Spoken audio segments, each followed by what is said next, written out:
प्रिय छात्रों नमस्कार। एनसीईआरटी गणित कक्षा 10वीं में आपका स्वागत है। हम लोग प्रश्नावली 4.2 का प्रश्न क्रमांक 4 अब सॉल्व करेंगे, जिसमें दिया गया है दो क्रमागत धनात्मक पूर्णांक ज्ञात कीजिए जिनके वर्गों का योग 365 है। तो सबसे पहले हमें क्वेश्चन को ध्यान से पढ़ना है। इसमें लिखा है दो क्रमागत धनात्मक पूर्णांक। तो क्रमागत का मतलब होता है एक क्रम में। जैसे अगर इसको हम रफ में समझें, अगर मैंने कोई संख्या लिखी 5 और 5 के बाद एक क्रम आपसे पूछा कि 5 के बाद क्या आता है, तो आप कहोगे 6। इसका मतलब है कि 5 के बाद दो क्रमागत पूर्णांक यदि धनात्मक पूर्णांक चाहिए तो 5 और 6 हो सकते हैं, क्योंकि ये क्रमागत भी हैं और धनात्मक भी हैं। आपको यहाँ पर देखना है, क्वेश्चन में लिखा है दो क्रमागत धनात्मक पूर्णांक, तो ये पूर्णांक भी हैं, ये बटे में भी नहीं हैं। तो आपको ध्यान रखना है ये दो हैं, क्रमागत भी हैं क्योंकि एक क्रम के बाद है। जैसे 7 और 7 में एक जोड़ा तो कितना आया 8। तो 7 और 8 दोनों ही दो हैं, क्रमागत हैं और धनात्मक हैं और पूर्णांक हैं। तो इसी तरीके से अगर मैंने कहा आप दो धनात्मक पूर्णांक बताइए कोई भी, तो आप 11 और 12 लिख सकते हैं। अगर जैसे 2 है तो 2 के बाद दूसरा जो आएगा वो आएगा 3। 2 और 3 आपस में क्रमागत हैं, धनात्मक हैं और पूर्णांक हैं। तो इस तरीके से अगर हमें कोई भी धनात्मक पूर्णांक चाहिए जो क्रमागत हो, तो हम उसमें एक जोड़ देते हैं। जैसे 7 और 7 में एक जोड़ा तो आ गया 8। 5 में एक जोड़ा तो आ गया 6। 11 में एक जोड़ा तो आ गया 12। तो ये दोनों मिल गए। लेकिन हमें यहाँ पर दो क्रमागत धनात्मक पूर्णांक ज्ञात करना है, और जब भी ऐसे क्वेश्चन में हमें कुछ भी ज्ञात करना होता है तो हमें पता नहीं है कि क्या है वो क्रमागत धनात्मक पूर्णांक, तो ऐसी स्थिति में हम उसे x व y मान सकते हैं। लेकिन यहाँ पर क्रमागत है, इसलिए यदि हम इसको रफ में समझें, पहले को यदि हम x मानते हैं तो क्रमागत करने के लिए क्या करना पड़ता है, उसमें एक जोड़ना पड़ता है।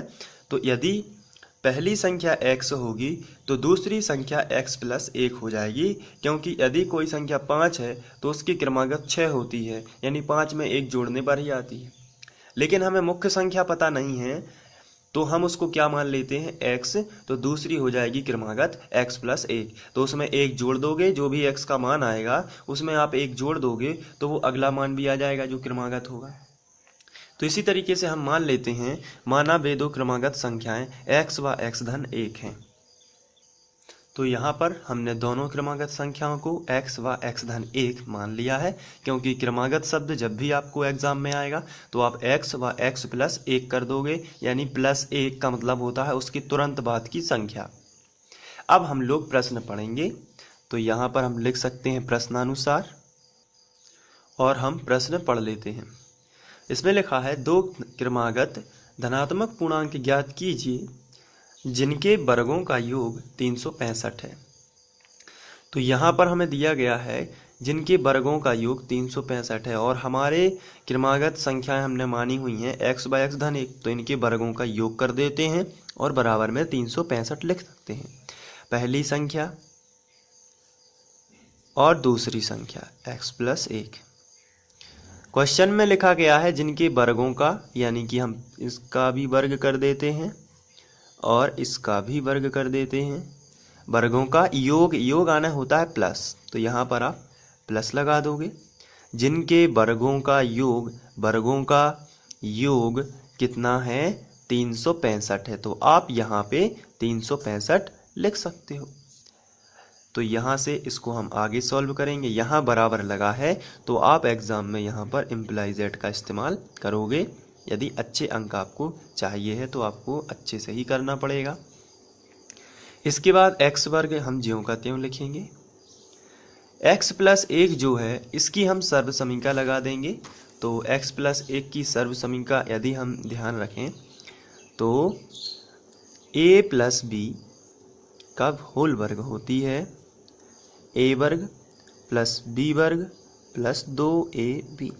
यहाँ पर a की जगह पर x है प्लस ज्यों का त्यों और b की जगह पर 1 है। तो x प्लस 1 का वर्ग यदि हम बनाएं तो a की जगह पर कितना है x और b की जगह पर कितना है 1, यानी a वर्ग यानी x का वर्ग, क्योंकि a का मान कितना है x,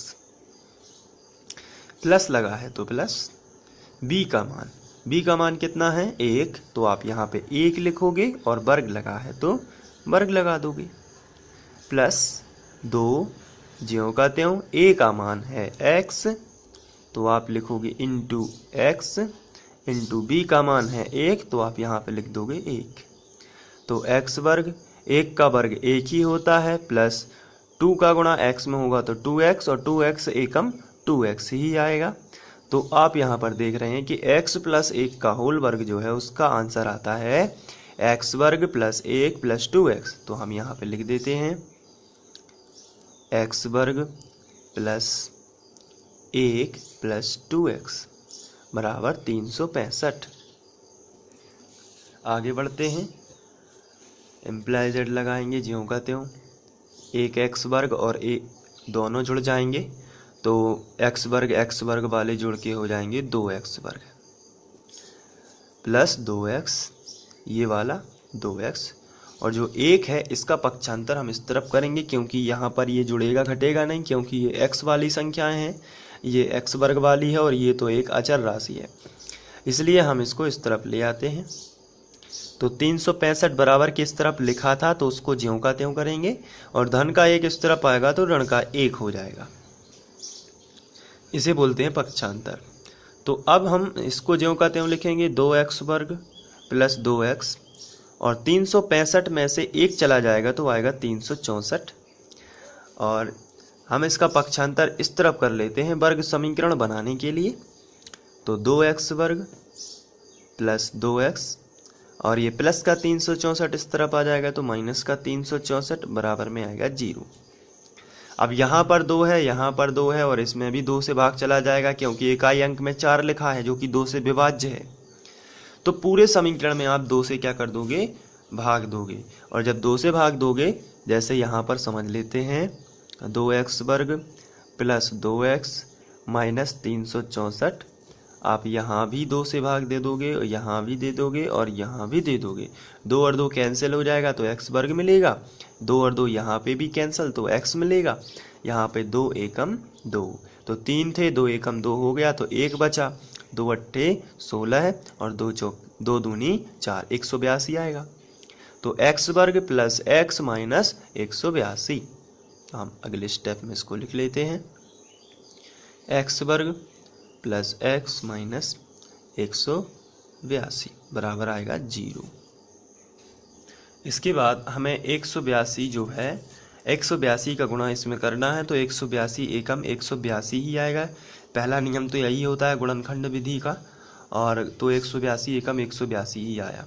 अब हमें ऐसी 2 संख्याएं खोजनी हैं जिनका गुणा 182 हो लेकिन जोड़ना घटाना +1 हो, तो इसके लिए हम रफ का इस्तेमाल कर लेते हैं।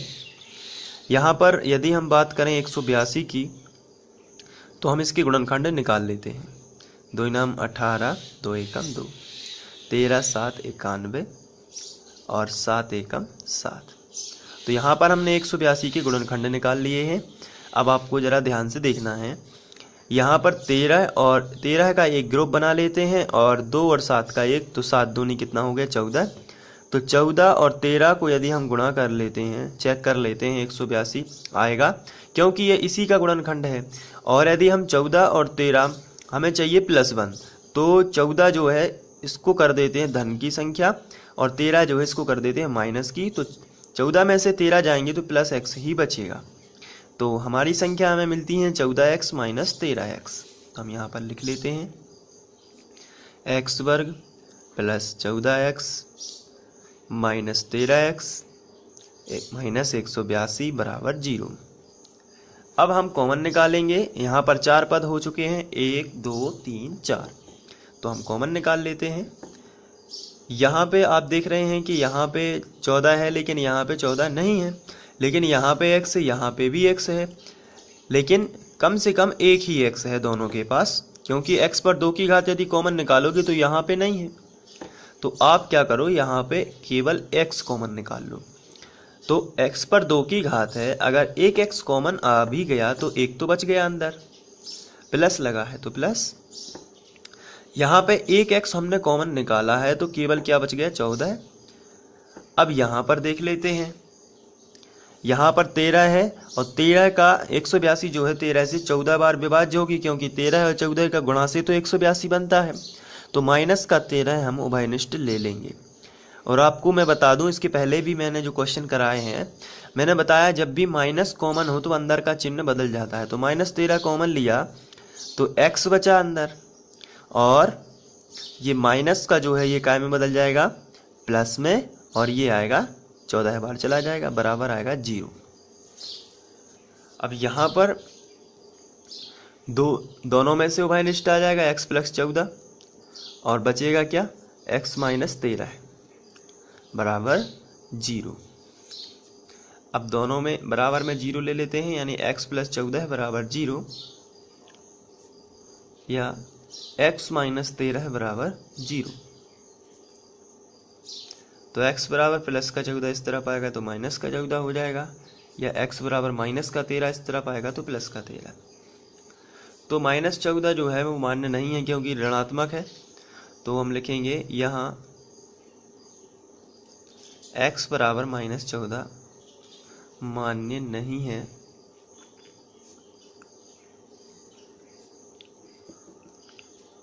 क्योंकि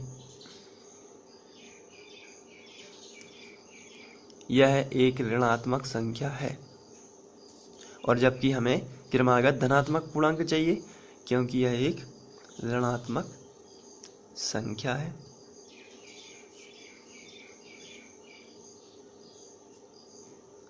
तो फिर हम लिखेंगे x बराबर 13 मान्य है,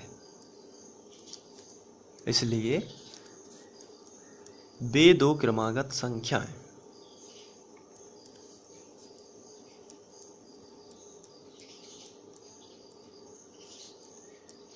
हमने वे दो क्रमागत संख्या क्या मानी थी, x व x धन 1 यानी x का मान 13 है, और 13 धन 1 यानी कि 14 होंगी। तो वे दो क्रमागत संख्या 13 और 14 होंगी।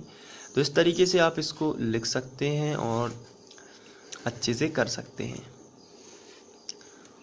तो यहाँ से आप इसको नोट कर सकते हैं।